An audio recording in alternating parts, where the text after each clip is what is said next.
നോക്കുമ്പോഴേ നമ്മൾ പെരുമ്പാവൂരിലേക്കാണ് പോകുന്നത് കേട്ടോ. പക്ഷെ അത്ര സുഖകരമായ ഒരു വാർത്തയല്ല. പെരുമ്പാവൂർ മഞ്ഞപ്പെട്ടിയിൽ ഭാര്യയെ വെട്ടിക്കൊന്ന് ഭർത്താവ് ജീവനൊടുക്കി. കുതിരപ്പറമ്പ് പ്ലാവിളപ്പറമ്പിൽ വീട്ടിൽ അംബികയാണ് കൊല്ലപ്പെട്ടത്. ഭർത്താവ് ചന്ദ്രനെ തൂങ്ങി മരിച്ച നിലയിൽ കണ്ടെത്തി. ആക്രമണത്തിൽ മകൻ സനലിനും പരിക്കേറ്റിട്ടുണ്ട്. സഹിൻ ആന്റണി വിവരങ്ങളുമായി നമുക്കൊപ്പം തത്സമയം ചേരുന്നുണ്ട്. സഹിനെ, കുടുംബ പ്രശ്നങ്ങളാണോ കാരണം? തീർച്ചയായിട്ടും ചെയ്തു, അങ്ങനെ തന്നെയാണ്. കുടുംബ പ്രശ്നമാണ് കാരണമെന്നാണ് മനസ്സിലാക്കാൻ കഴിയുന്നത്.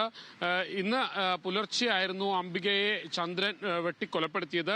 മാത്രമല്ല ഇയാളുടെ മകൻ സനലിനും ഗുരുതരമായ പരിക്കേറ്റിട്ടുണ്ട്. പുലർച്ചെ ചന്ദ്രൻ അംബികയെ ക്രൂരമായി മർദ്ദിക്കുകയായിരുന്നു. ഇത് പിടിച്ചുമാറ്റാൻ സനലെത്തി. ഇതോടുകൂടി ഈ ചന്ദ്രൻ ആയുധമെടുക്കുകയാണ് ഉണ്ടായത്. ഈ കയ്യിൽ കിട്ടിയ വാക്കത്തി ഉപയോഗിച്ച് ചന്ദ്രികയെ വെട്ടുകയായിരുന്നു. ഗുരുതരമായി പരിക്കേറ്റ ചന്ദ്രിക അവിടെ തന്നെ സംഭവ സ്ഥലത്ത് തന്നെ മരണപ്പെട്ടു എന്നാണ് മനസ്സിലാക്കാൻ കഴിയുന്നത്, അല്ലെങ്കിൽ കൊല ചെയ്യപ്പെട്ടു എന്നാണ് മനസ്സിലാക്കുന്നത്. ഒപ്പം തന്നെ സനലിനും ഗുരുതരമായി പരിക്കേറ്റിട്ടുണ്ട്. ഇയാളെ ആദ്യം പെരുമ്പാവൂരിലെ സ്വകാര്യ ആശുപത്രിയിലായിരുന്നു എത്തിച്ചത്. പക്ഷേ പരിക്ക് ഗുരുതരമായതിനാൽ മെഡിക്കൽ കോളേജിലേക്ക് മാറ്റുകയായിരുന്നു. ഇയാൾ അത്യാഹിത വിഭാഗത്തിലാണ്.